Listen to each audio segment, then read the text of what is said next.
Fala galera, beleza? Estamos aqui hoje no nosso podcast para receber nosso querido Alex Minuim, que é aí uma pessoa bastante importante que eu admiro, Obrigado. que eu conheci aí pelas redes sociais e tenho uma admiração grande. Obrigado aí por ter aceito esse convite, Alex. Tem aí uma formação acadêmica bastante interessante, né? Formado em História e Sociologia, mestre em Ciências Políticas, já foi candidato a deputado e também é presidente aí da Associação Nacional das Torcidas Organizadas. Agora é isso. Agora é ex-presidente, né? Mas enfim, fala um pouco pra gente aí, Alex. Quem é você? O que a gente consegue ouvir aí? Obrigado pelo convite. Estou muito feliz de estar aqui com você.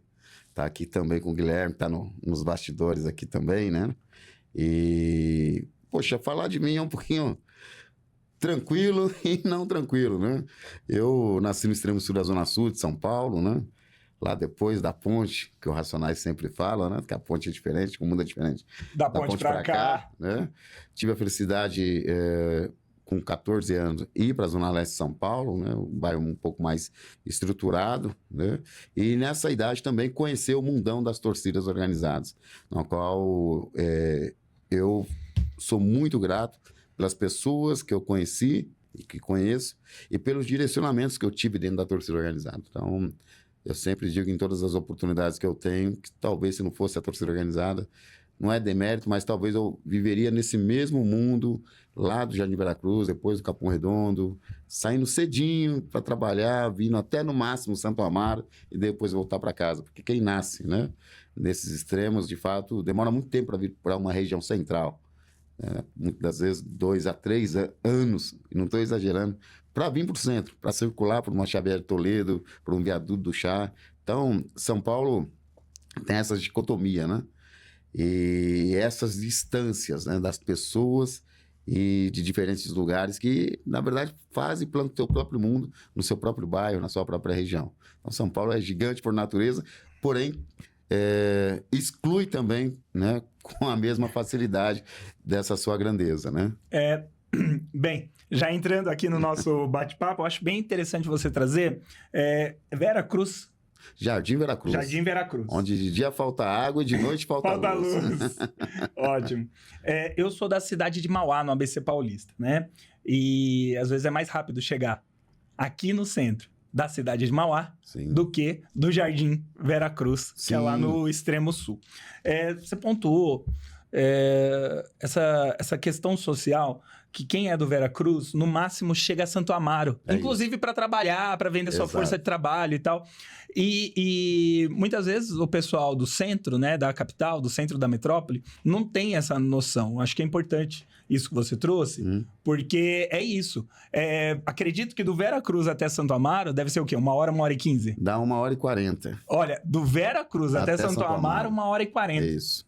Com o trânsito. Com o trânsito. Sem trânsito, ali. 1h20. Nossa, é uma loucura. É uma loucura. E a gente, enfim, se for de Santo Amaro até o centro, é mais 1h, 1h30. Exatamente isso. Então seriam 3 horas dentro da cidade de São Paulo, se locomovendo, dentro da mesma cidade, para poder trabalhar. E aí você trabalharia 8 horas, Sim, mais 1 hora de almoço e retornar. Então, enfim, é isso, né? O pobre periférico não tem vida, né? Você sabe, Fernando, eu tenho 2 irmãs minhas que ainda moram no mesmo bairro, na mesma rua, né? Que eu nasci. Esse final de semana, inclusive, eu visitei elas, né? Sempre final de ano a gente conversa, tem um almoço entre a gente e tal. Elas estão hoje com 58 e outras 59 anos, fazendo esse mesmo percurso, né? Uma das minhas irmãs trabalha, é uma diarista, né? E uma outra irmã minha é governanta aqui no Itaim. Tá. Todo santo dia. Ela vem até o Itaim aqui. 2h30 até o trabalho e de volta, ou seja, 5 horas só dentro do transporte coletivo.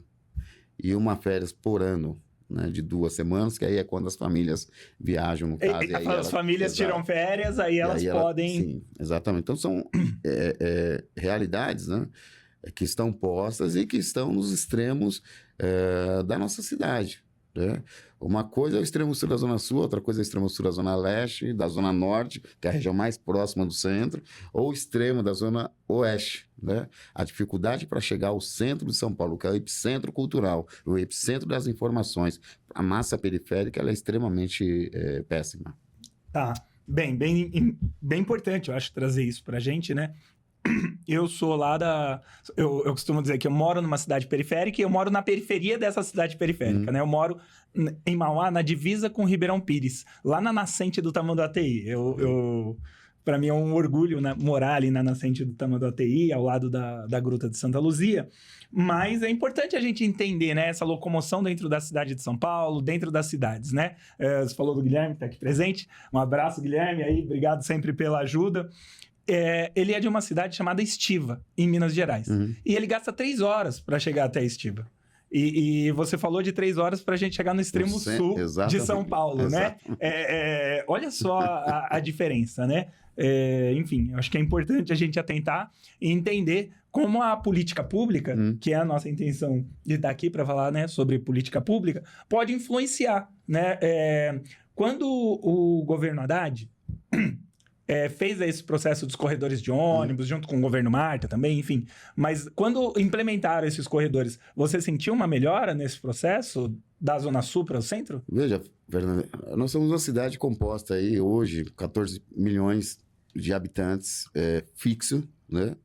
E de rotatividade diária, mais 1 milhão. É uma cidade que tem uma circulação diária de quase 15 milhões de pessoas. 14 milhões fixas e 1 milhão transitando, que vem para São Paulo, quer fazer turismo, vem para São Paulo passear, vem para São Paulo fazer o turismo de compra e voltar para suas regiões. Mas é uma cidade que ela é pensada só dentro dos grandes bolsões que envolve a questão comercial, mas também os grandes bairros, né? Então, quando você pensa isso e exclui a periferia, né, você não oferece qualidade, né? Você falou do Haddad, mas veja, no governo Haddad, numa cidade como a nossa, foi o primeiro a pensar em ciclovias. Foi o primeiro a instituir a política de corredores de ônibus e a pensar, né, sobretudo nos terminais, em pequenos centros próximo à periferia. E aí eu cito para você, Terminal Cachoeirinha, Terminal Jardim Ângela, Terminal Cidade Tiradentes, né? Não existia esses terminais. E desses terminais tem ônibus que vai para mais longínquo ainda, né? Então você tem ali o Terminal Jardim Ângela, fazendo esse recorte da Zona Sul de São Paulo, mas que serve praticamente aí quase 30 bairros, Fernando. Do Terminal Jardim Ângela. E ainda sai. Dá meia hora, por exemplo, para chegar no Jardim de Acira, ou 40 minutos. Jardim de Acira, Vila Calu, Jardim Veracruz, Jardim Horizonte Azul, né? E se você pegar o outro extremo, como Zona Norte, Terminal Cachoeirinha, aí você tem ainda Parada de Taifas, Brasilândia, né? Vila Albertina, mais meia hora ou 40 minutos. Então, é uma cidade que ela não é pensada para a massa periférica. E nós temos aí um outro erro, né? Do ponto de vista de transporte, na cidade de São Paulo e fora da cidade de São Paulo. O nosso transporte ele não integra, né, o centro com as cidades, com as macro-cidades, né? Nós temos que parece até uma piada, uma linha de trem que liga, de metrô, né, de trem, que liga Engenheiro Goulart ao aeroporto, né? E o final da linha é o final da linha, é um paredão. Só que depois desse paredão tem um rio e depois do rio um bairro, que é o São João. Super populoso, do lado de Santa Lídia. É enorme, né? Agora, o que faz esse gestor pensar que a linha tem que terminar ali e não servir àquela população, né, que está a 60 metros, né, do terminal do aeroporto, né? Ou seja, os nossos gestores têm um distanciamento da realidade do dia a dia e da vivência desse cidadão, seja aqui na capital, seja fora da capital. Sim, sim. Bem, então acho que fica claro para a gente a importância da gente conseguir ter gestores, né, que pensem num transporte público interligado, que pensem em corredores de ônibus, que pensem em ciclovias, ciclofaixas, que consiga pensar ali num corredor para as motos, que consiga trazer diversos modais, né, tanto VLT, metrô, Sim. Trem, enfim. A gente ter gestores que consigam fazer e pensar nessa integração, né? E, lógico, levar também serviços, meios de produção para a periferia, né? Para não precisar se locomover até o centro. Porque, assim, é insustentável, né? A gente não consegue dar conta disso. Eu sempre digo, Fernando, que o bom gestor, ele precisa gostar de frequentar bons bares, sobretudo os bares mais populares possíveis, porque ali ele passa a ter a sensibilidade da realidade dessa população. Do cara que fica 1h30, 2 horas dentro de transporte coletivo. Né? Ele passa a ter uma visão em que o trabalho dele quanto gestor, né, possa, de fato, beneficiar realmente quem mais precisa. Né? Porque o cara da classe média, média alta, ele usufrui desse desenvolvimento porque ele é posto de dentro para fora. Né? As estações de metrô, as estações de trem, elas não se iniciam da periferia para o grande centro. É o contrário. É sempre do grande centro para a periferia. Né? Que é um erro. Né? Da mesma forma, a questão de serviços e empresas que estão instaladas numa cidade como a nossa. Né? Hoje está mudando um pouquinho, as empresas de serviço elas estão se estendendo para a massa, para as periferias, e a massa periférica está se locomovendo menos para oferecer sua força de trabalho.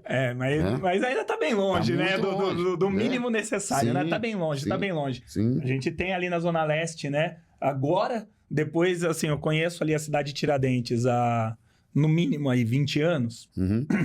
E agora que está chegando o transporte de massa. Sim. Lá na cidade de Tiradentes, né? Agora que está chegando o VLT. E a gente não tem lá um processo de indústria, de, enfim, call centers, nada. Muito menos incentivo. Muito menos incentivo, né? Para essas empresas se instalarem ali. Então, acho que é importante a gente atentar.